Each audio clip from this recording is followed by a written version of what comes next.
पोषित प्राणी, भेड़ बकरी चराने वाले जैसे लोग भगवान नाम हीरा है, उसकी कीमत नहीं जानते। उसका कई बार जैसे तैसे प्रयोग भी कर देते हैं। सामान्य परिस्थिति में भी नाम की शक्ति लगा देते हैं। लेकिन श्री गोस्वामी तुलसीदास जी, श्री कबीरदास जी, श्री रैदास जी,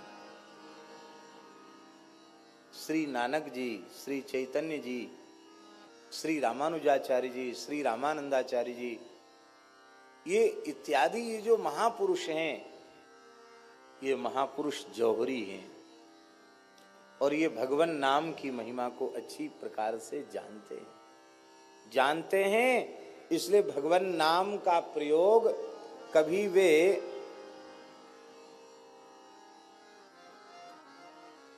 सामान्य परिस्थितियों में वे भगवान नाम का प्रयोग नहीं करते हैं, क्योंकि भगवान नाम की महिमा क्या है ये वे महापुरुष जानते हैं। एक बात हम आपको निवेदन करें,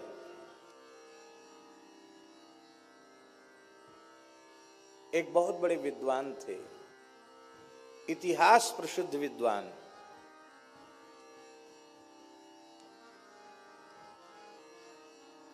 महापंडित श्री पद्मनाभाचार्य जी।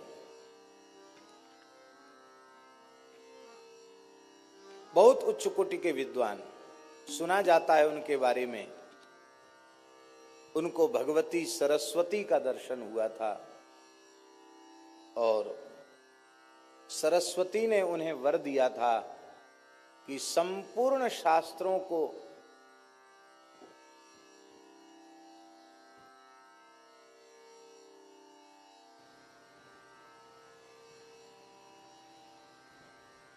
तुम आद्योपांत समझ सकोगे, जान सकोगे।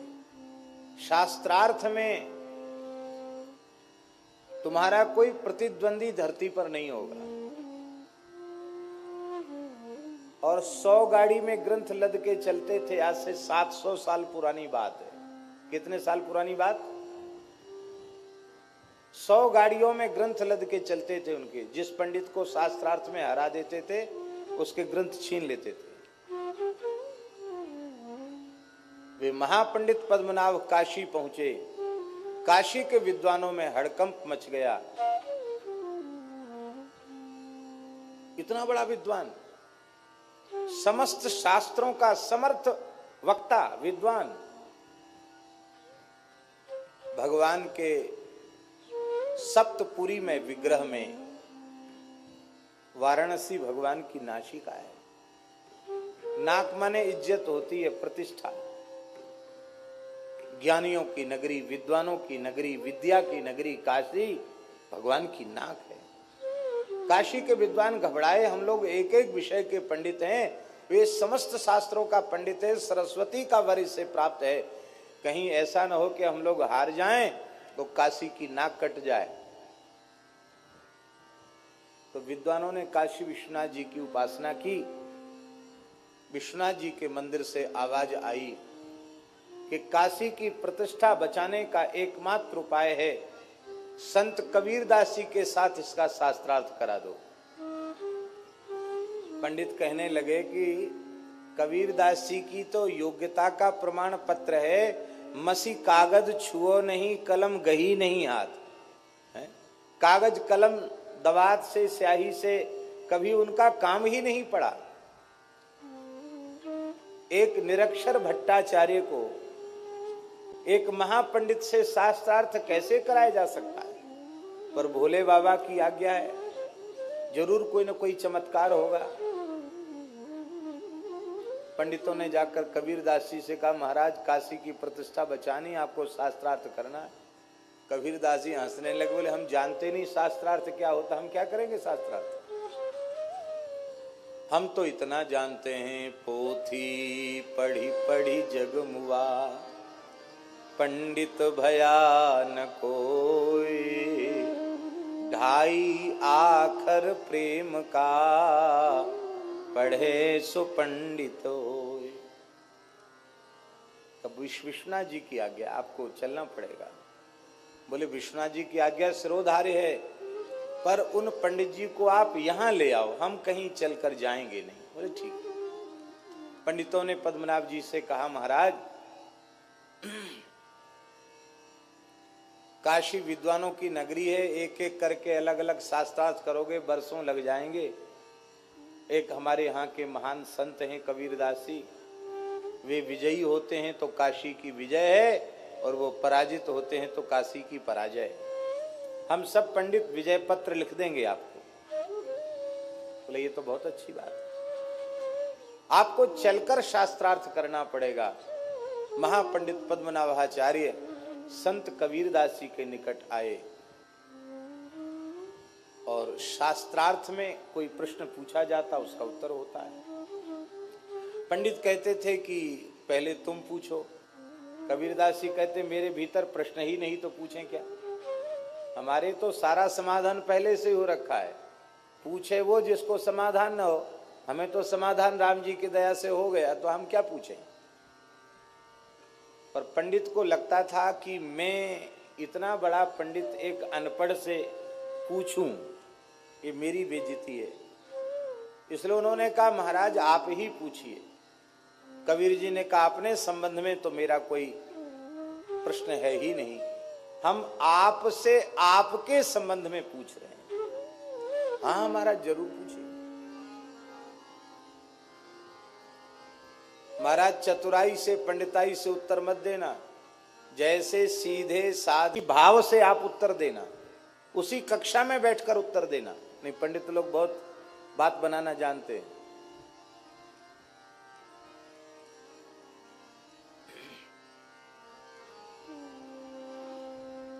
हाँ महाराज पूछिए। श्री कबीरदास जी ने पूछा, पढ़ी समझे पढ़ी समझे या समझी पढ़े, अहो कहो द्विज राय, सुन कबीर की बेन को, पंडित गयो चकराय। तत्वज्ञानी संत कबीर की वाणी विचित्र। उन्होंने कहा पंडित जी हमें ज्यादा नहीं पूछना आपसे आपके बारे में, आपने पढ़ के समझा कि समझ के पढ़ा। क्या कहा? आपने पढ़ के समझा कि समझ के पढ़ा। आखिर तो महान शास्त्रों के मर्मज्ञ विद्वान थे, इतना गूढ़ प्रश्न मेरे बारे में कर रहे हैं। बहुत देर तक पंडित जी मौन रहे, और अंत में उन्होंने कहा बाबा सच्ची बात यह है, न मैंने समझ के पढ़ा और न मैंने पढ़ के समझा। कैसे?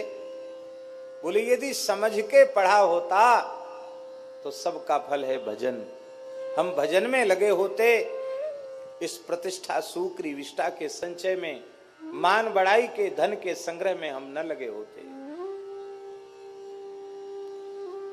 क्योंकि संपूर्ण शास्त्रों के ज्ञान का फल है भगवत साक्षात्कार, भगवान में प्रेम। न हमें प्रेम हुआ न भगवान की अनुभूति हुई। पढ़ लिख करके भी हम जिसे समझना चाहिए उसे नहीं समझ पाए। समझना किसको है? भगवान वेद कह रहे हैं यस्मिन् विज्ञाते सर्वविदं विज्ञातम भवति। उस एक तत्व के बोध से सबका बोध हो जाता। भगवान को जान लिया तो सबको जान लिया, और सब कुछ जान लिया भगवान को नहीं जाना तो कुछ नहीं जाना।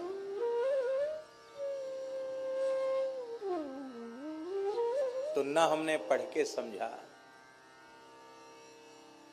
और न समझ के पढ़ा। समझ के पढ़ते तो भी भजन ही करते। समझ के पढ़ना क्या है? किस लिए पढ़ना? हमारे यहाँ कहते सा विद्या या विमुक्तये, जो हमको संसार चक्र से छुटावे उसी का नाम विद्या है। हम कहां छूटे संसार से, हम तो और ज्यादा फंस गए। तो श्री कबीरदास जी ने कहा तब तो हम आपसे लाख गुने अच्छे, हमने तो पढ़ा ही नहीं, इसलिए पढ़ के समझने वाली बात भी नहीं हुई, और समझ के भी नहीं पढ़ा और पढ़ के भी नहीं समझा। क्यों? बोले हमारे गुरुदेव श्री मदाध्य रामानंदाचार्य भगवान ने केवल एक ही बात कही थी, बच्चा राम राम करो। बस मैं राम राम करने लग गया, और राम राम जपते जपते जो पढ़ के समझते हैं लोग और जो समझ के पढ़ते हैं, वो केवल राम राम करके मैं समझ गया।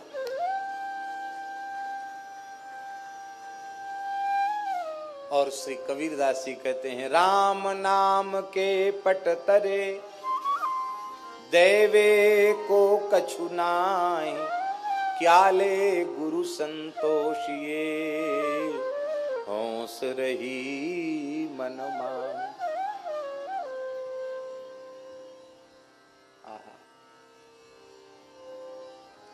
इतने बड़े महापंडित के अहंकार को कबीर जी ने चूर कर दिया, फिर अभी भी समर्पण नहीं हुआ। हमारा समर्पण जल्दी होता नहीं।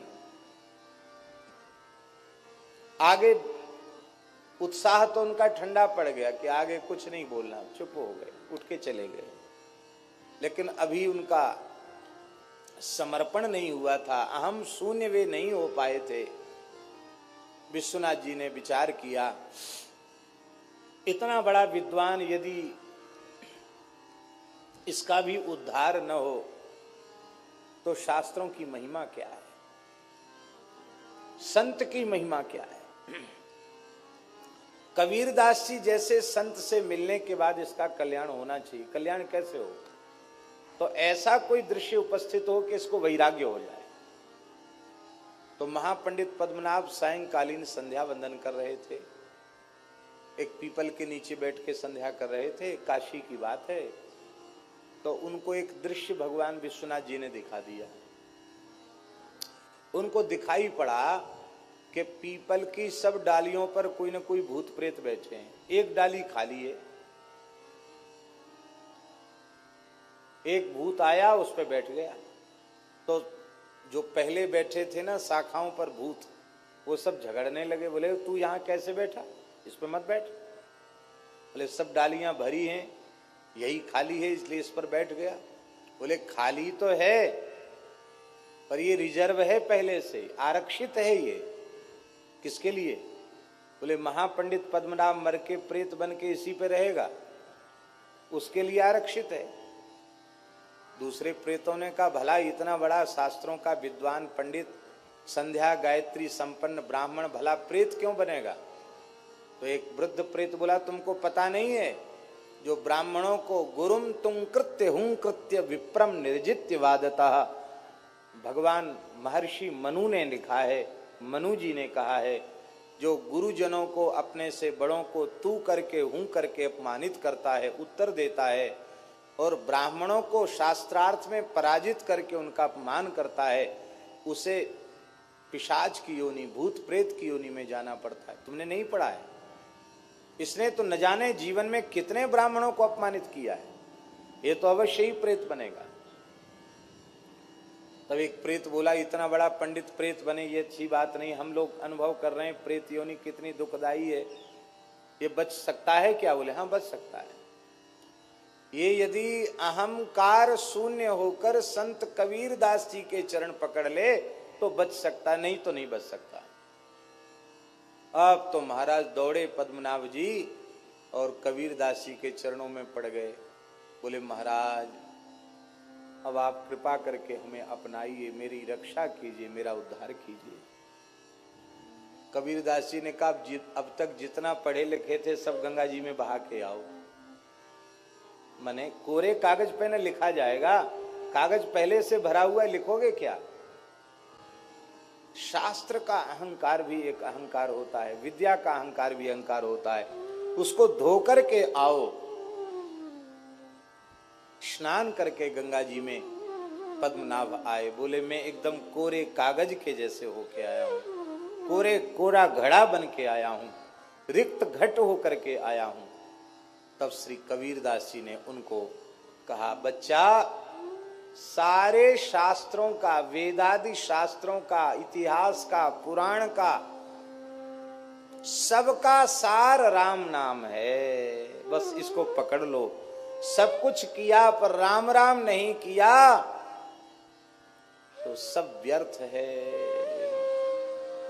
श्री कबीर कृपाते परम तत्व पद्मनाभ पर चोलयो। नाम महानिधि मंत्र, नाम ही सेवा पूजा, जप तप तीरथ नाम, नाम बिन और न दूजा। नाम प्रीति नाम वैर, नाम कह नामी बोले। नाम अजामिल साखी, नाम भव बंधन खोले। नाम अधिक रघुनाथ ते, राम निकट हनुमत कयो। श्री कबीर कृपाते परम तत्व पद्मनाभ पर चोलयो। इतना बड़ा पंडित सब छोड़ के राम राम करने लग गया और राम राम करते करते पद्मनाभ जी सिद्ध हो गए।